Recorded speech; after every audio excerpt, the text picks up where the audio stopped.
Alors pour mettre le nouveau châssis, j'ai besoin d'enlever les pieds existants de la MFT. Alors pour ça, en fait, il y a une espèce de petite encoche ici qui vous permet de sauter le capot. Et en fait, on se rend compte ici qu'il y a un système de double écrou.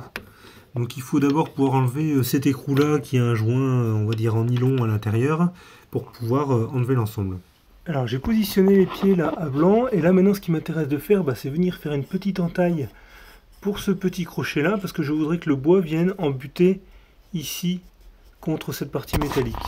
Il me faudra également ajuster, je sais pas si on voit, juste en dessous. Il y a pareil là un petit truc à creuser, donc je vais regarder ça.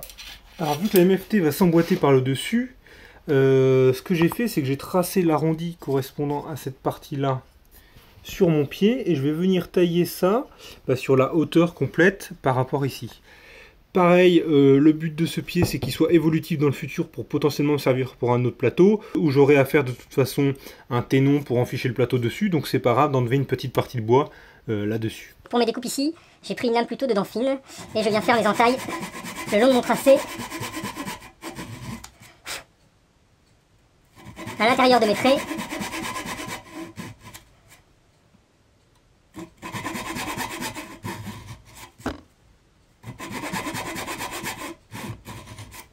Voilà, allez, ça c'est tracé. Ici, je viens taper au ciseau à bois un petit peu dans le bas, énormément sur le milieu, parce que c'est la grosse partie qui va sauter. Un petit peu ici.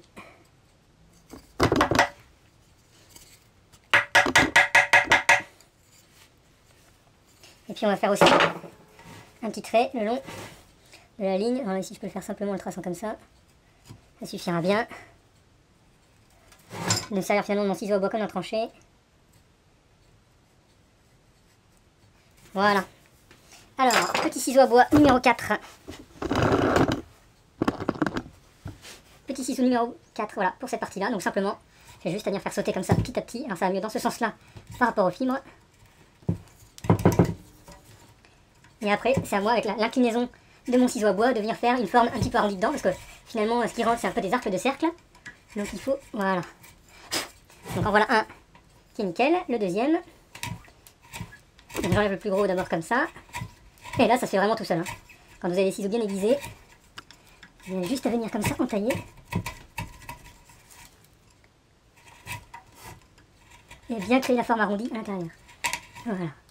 On rentre bien. Et on casse au bout. Voilà. Un petit peu les côtés. Voilà. Donc sur ces deux parties là on est bon. J'attaque le haut. Alors je vais casser le long de mon arrondi.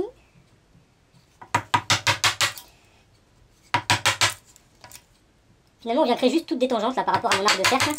Et c'est à partir de là qu'on va pouvoir travailler. Voilà. Voilà. Comme ça avec ça, on est bon. Je sors un petit peu le restreint, hein. Ça va aussi après cette réalisation. C'est aussi l'occasion de jouer un petit peu avec les outils manuels. Hein.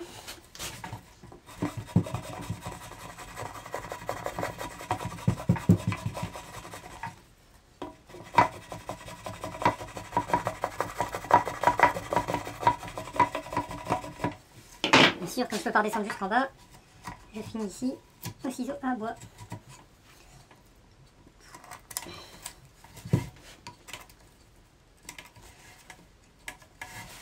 Un petit peu ici vers l'autre, un petit peu gros là.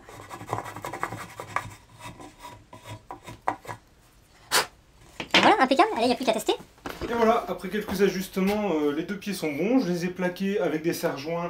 Et en fait ce que je vais faire, c'est que maintenant je vais remesurer exactement ma distance ici, que j'avais fait, on va dire un petit peu plus rapidement en début de projet, pour être sûr d'avoir les bonnes traverses qui vont venir ici et qui seront assemblées de la même manière en tenon et en mortaise. Alors pour ces traverses ici, si je fais mon tenon au milieu comme je l'ai fait pour ces parties-là, je vais avoir un souci, c'est que finalement le tenon va taper dans l'autre tenon, et celui-ci sera devenu tout petit. Donc ce que j'aurais dû faire initialement, et c'est pas faute de conseil puisqu'on me l'avait dit mais je l'ai oublié, c'est aurait été de décentrer ce tenon-là un petit peu vers l'extérieur, ici de décentrer ce tenon-là également vers l'extérieur pour qu'il y ait le minimum de coupe au niveau de la jointure des deux tenons. Donc ce que je vais faire, c'est que je ne l'ai pas fait pour celui-ci, mais je vais décentrer celui-ci pour que le tenon se retrouve un petit peu plus loin.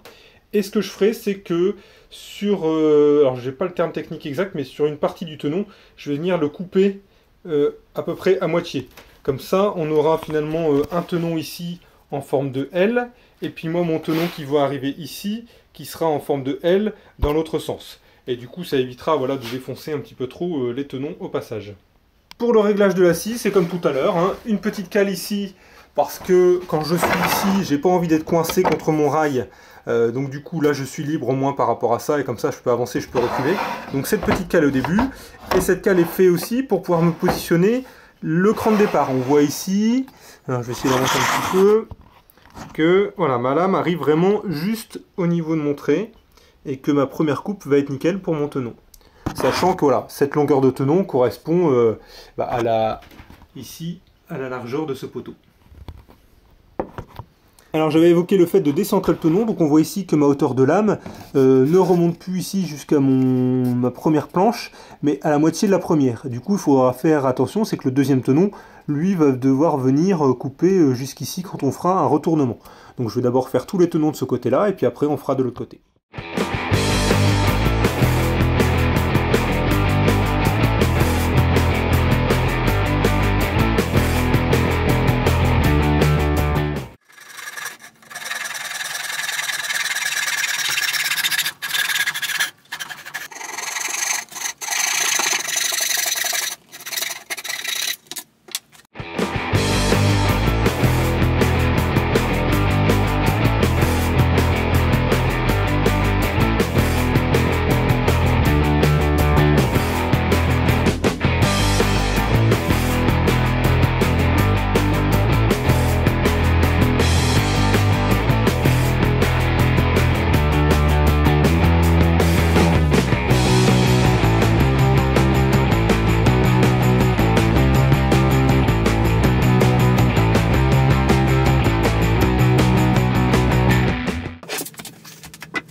Alors le cas étant terminé, je vais maintenant affleurer ces bouts de tenon qui sont sortis à l'aide d'un petit rabot manuel.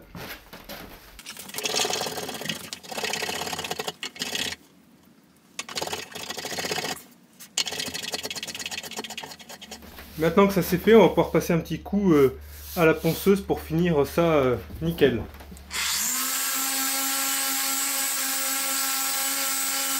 Pour éviter que les pieds s'éclatent en les bougeant sur le sol, je vais venir faire un petit chanfrein tout autour des pieds.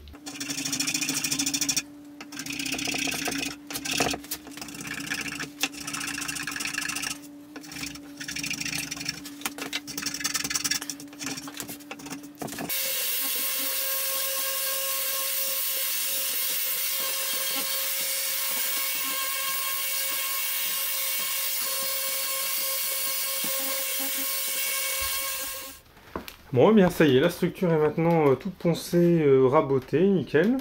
Je suis plutôt satisfait. J'ai un petit peu de jeu comme ça, mais je crois que mon sol n'est pas très droit, donc au pire je mettrai une petite cale d'un côté, c'est pas trop gênant.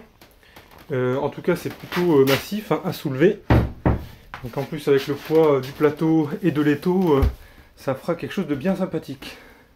Alors au niveau des tenons, on voit effectivement mon ancien tenon complet, des petites traverses, qui au final était recoupé à l'intérieur, puisque le tenon qui vient de cette branche-là, elle, il fait, on va dire un L comme ça, et celui-ci, lui, fait un L comme ça, en remontant. Comme ça. Voilà. Donc finalement, ici, mais on se retrouve sur l'autre tenon, qui au final était recoupé. Donc idéalement, si j'avais déjà tout fait proprement dès le départ, on aurait dû avoir voilà, ce petit rectangle ici, et ici juste un petit rectangle comme ça. Bon alors au niveau du résultat, bon, il y a quelques légers désaffleurs et autres. C'est sûr que faire des mortaises à la main, c'est pas évident. Je vous avoue qu'en le faisant, je me suis dit, pouah, si j'avais eu la Domino XL, ça aurait été un petit peu plus sympa et plus pratique à faire. Mais avec ma Domino classique, les tenons auraient été un peu trop petits et j'avais peur que ça tienne pas. C'est pour ça que j'ai voulu le faire à la main. En tout cas, c'était un bon entraînement. Et puis, bah voilà, ça me permettra maintenant de m'y prendre un petit peu mieux. De toute façon, je vois que les dernières mortaises que j'ai faites étaient un petit peu plus propres. Ça y est, le plateau de la MFT est mis dessus. Et donc là, on a tout de suite un truc beaucoup plus massif que les petits pieds frêles d'auparavant. Alors, ce qui va me rester à faire, c'est ici, venir percer et venir visser et serrer avec un écrou derrière pour vraiment maintenir le dessus. Mais là, au moins, on voit que ça bouge pas du tout la structure. Alors voilà, j'ai ma structure qui bouge, mais comme je vous l'ai dit tout à l'heure, j'ai mon sol qui est pas très droit et je pense qu'en faisant le montage avec les mortaises, comme tout n'était pas forcément aligné, j'ai peut-être un petit jeu. Donc du coup, je mettrai juste une petite cale à cet endroit-là, c'est pas trop gênant. Mais au moins, la structure ici, une fois qu'on est calé, ça ne bouge plus du tout quand je secoue pour raboter. Donc ça, c'est super. Et bien voilà, c'est la fin de cette phase 1, comme je l'ai appelée, de l'amélioration de la MFT. Et voici un petit teaser pour la phase 2, qui se trouve juste ici. Donc vous aurez bien compris que c'était la mise en place d'un étau. On aura bien sûr d'autres phases d'amélioration pour cette table, je ne vous en dis pas plus.